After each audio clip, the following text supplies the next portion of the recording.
Ohanayo! Hi everyone! Today I'm going to talk about something that I keep getting asked.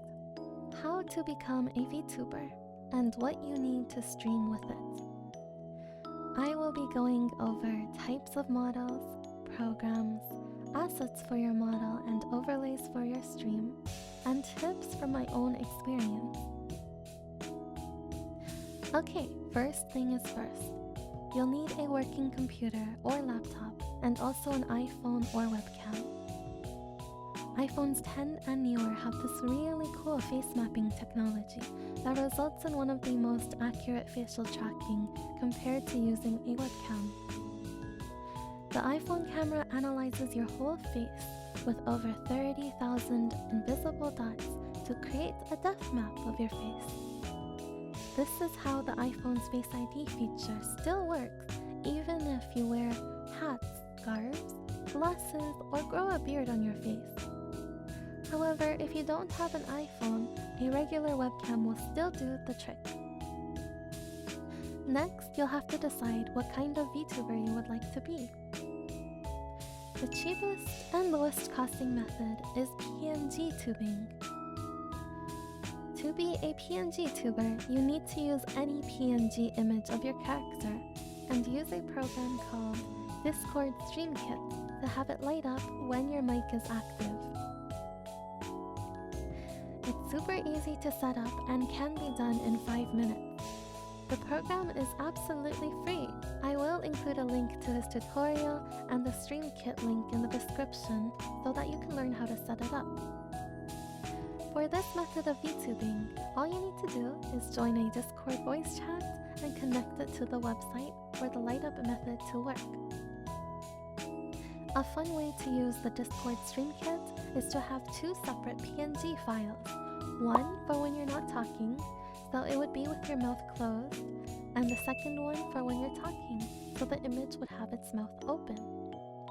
Alternatively, if you don't care for the light up feature, then you can just stick one PNG image or a GIF image onto your stream screen without any special effects. I actually streamed like this for 2 whole years on Twitch with a GIF image of my character. Let's talk about the costs for this method of VTubing. Since the program is completely free, all you need to spend on is for the artwork PNG of your character. These can vary from any price depending on the artist that you go to. Some artists will charge an additional fee for commercial usage. Streaming is considered commercial use because you can make money from it. For example, subs, bits, and donos on Twitch, and views on YouTube. If you don't want to commission someone else to do it, you can draw it yourself from scratch. This is free, but also not really that free, since in the end, you'll have to invest and buy a drawing tablet and also a drawing program to create the work. But let's say you already have those, then you're good to go. Pros and cons of PNG tubing. Pros: it's super affordable and low cost. Cons: no movement, not much immersion. It can be a little bit boring to look at on stream for many hours. The mid-range costing method is being a 3D VTuber. For this category, you would be using a 3D model, which can be really easy to make yourself through free or purchased pre-made bases and following YouTube tutorials. But you can also commission someone for one, and those usually cost anywhere from $50 to $4,000 plus. 3D models don't usually look very stylized because in most cases people are working from a pre-made base, though the end result generally looks similar to others who have used the same pre-made base to create their models, which is why many people opt to commission some artist to create one from scratch. It's not an easy task. Models made from scratch will be very stylized since they're made uniquely and lots of time spent making them, so they will be closer to $4,000 on the scale. Pros and cons of being a 3D VTuber. Pros: your model can be tracked in every angle possible, front, back, upside down, bottom side up, etc. Hand tracking. You can track your hands with a 3D model. It's fairly affordable and a good start for people who are serious about VTubing but not able to or ready to invest too much into it. Quick results. 3D models are fairly quick to make. Unless, of course, you're making them from scratch, then it will take more time. Cons. To get your model tracked in every angle possible, you'd have to wear some gear like gloves. And wearing it can be a little bit annoying, especially if you're streaming for many hours. If you're working from a base, it can look fairly similar to another person's model, so it's not very unique. It's harder to stand out, and in this day and age of new VTubers debuting almost every week, and with all the competition, it is really important to stand out aesthetically. The high-range costing method is being a 2D VTuber. If you choose 2D, be prepared to spend a pretty penny because this category is the most expensive, costing anywhere from $300 to $8,000 for the artwork alone. This VTubing method still remains the most popular choice, and most idol agencies such as Hololive and Nijisanji and a lot of indie VTubers choose 2D models. Although some also have both 2D and 3D models, but use 2D as their main form. The biggest reason is that 2D models are all unique to its artist. They are all individually stylized and maintain the style of whoever the artist is. As VTubers are rapidly growing in popularity each year that passes, you might be able to have the opportunity to commission your favorite artists for a VTuber model. So let's talk about why 2D models are so expensive. First, while creating the model, the artist has to draw each asset on a separate layer. For example, the eyelashes all have to be on their own individual layer, and the pupil and iris are on their own layers too. The head sculpt will have to be drawn even though hair will be covering it. And speaking of hair, it's common to have many individual strands on their own layers too. All this is set up in the illustration file and sent to another artist, the rigger. The rigger basically animates the illustration and makes it so that your model can move and use expression. Many hours are spent on making 2D models, and it's double the work of the other two methods, PNG tubing and 3D models, unless, of course, the 3D models are made from scratch. Commercial use plays a lot into the price. Streaming is considered commercial use because you can make money from it. For example, subs, bits, and donos on Twitch, and views on YouTube. If you don't want to commission someone else to do it, you can draw it yourself from scratch. This is free, but also not really that free, since in the end, you'll have to invest and buy a drawing program, and also a drawing tablet to create the work. There are many tutorials about creating your own 2D VTuber on YouTube, and it includes the drawing stage plus the rigging process. Keep in mind, it's not really easy to learn both, especially if you have no experience at all, so that is why many end up hiring illustrators and rigging artists. However, if you're willing to take up the challenge, it might be worth it because a lot of people are in need of illustrative and rigging work to be done. So you can actually end up with a pretty good paycheck by learning these new skills and get your own model done by yourself. That's two birds with one stone. Pros and cons for 2D VTubing. Pros: it's a very stylized route. Literally any artist can make one and they'll all look fairly unique. It's more aesthetically pleasing. Lots of expressions. No gear needs to be worn to use. The cons are, it's the most expensive route, separate payments for the art plus the rigger. It takes a lot of time to create. Whether you are the artist or you are commissioning an artist, it'll take a really long time for it to be completed. Many artists and riggers are booked up for months in advance, especially the most popular ones. It has very limited tracking. It only tracks the face.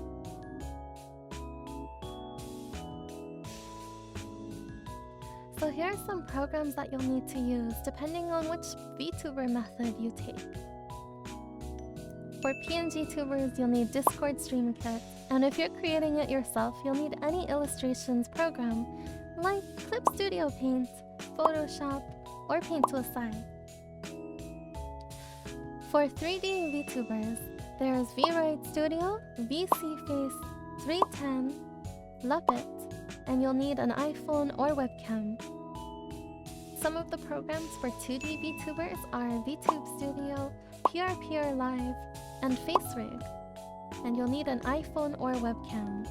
If you are creating it yourself, you'll need any illustrations program and also the Cubism Live 2D application to rig the model.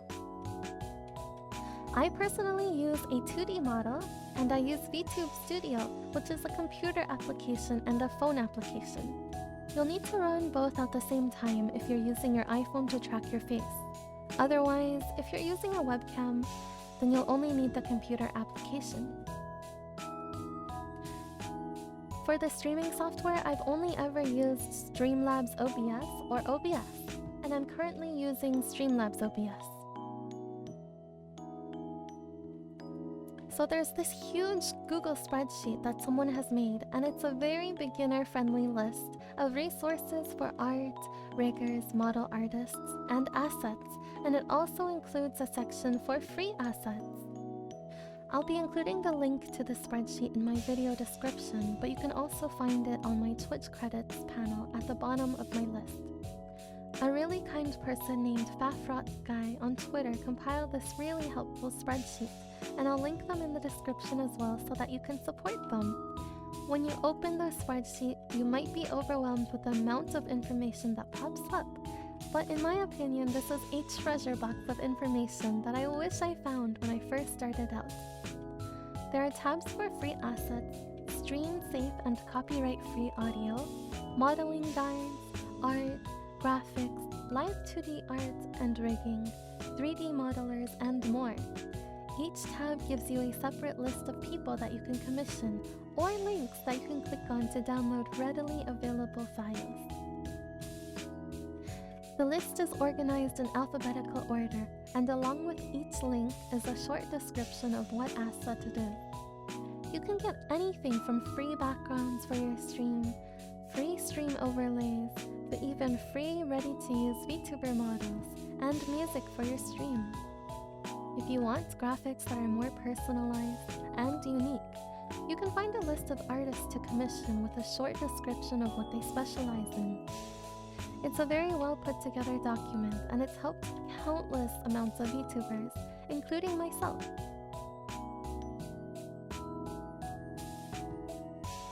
Here are my personal tips with VTubing.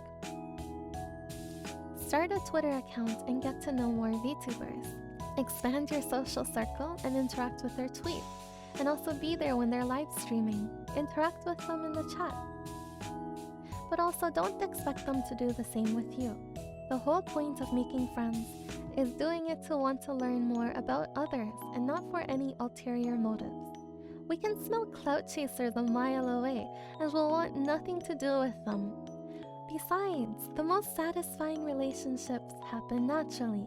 People will like you more if you are yourself and not doing it to gain or expect anything out of a friendship. Which brings me to this point. Do not message random VTubers for a collab. You can ask VTubers for a collab, but before doing it, ask yourself these questions. Have you ever been to their stream before? Do you know what their favorite game is? Do you know what their streaming schedule is and what their time zone is? What kind of vibes do they give off on stream? Unless you've checked off most or all of those, don't ask them for a collab yet. Get to know them first and help them familiarize themselves with you by interacting to their tweets and also showing up to some of their streams and chatting for a bit. You might even find out that their vibe isn't something that you want to be collabing with. There's been so many times where VTubers have asked me for a collab, but they've never attended a single one of my streams in their entire life, and it's really obvious. In the end, they know nothing about me, and I don't want to do a collab with somebody who I know nothing about either. In my earlier days as a VTuber, I stupidly accepted a collab with someone who clearly didn't know me, and our conversation went something like this. I have a lot of console games. What do you play? Oh, I'm a PC gamer, and I play Dead by Daylight, Phasmo, Overwatch, etc. Oh, okay, nice. Do you have a console? Oh no, I only play on the PC. Oh, lol, ... Do you have XYZ game? No, not yet. I've never played it. Then what's your favorite game? Any of the games I mentioned in the list above? Ah, okay. LOL ... Wasn't that just awkward? We clearly don't know anything about each other. And if they had watched a single one of my streams, or even been on my stream page that lists my PC build in the panels, they would have realized that I'm a PC gamer, seen the types of games that I played, and that they couldn't do a gaming collab with me anyway because they only play on the console. So ever since then, I've been more apprehensive about accepting collabs only because I'm already a super shy and introverted person, and I'd prefer to get to know someone beforehand to get a sense of what they're like, before I dive into any collab on stream with them unprepared. It's pretty beneficial to have other forms of social medias for a wider range of potential audience, such as TikTok, Instagram, Twitter, and YouTube. Having more views on yourself is a good way to grow and meet more people.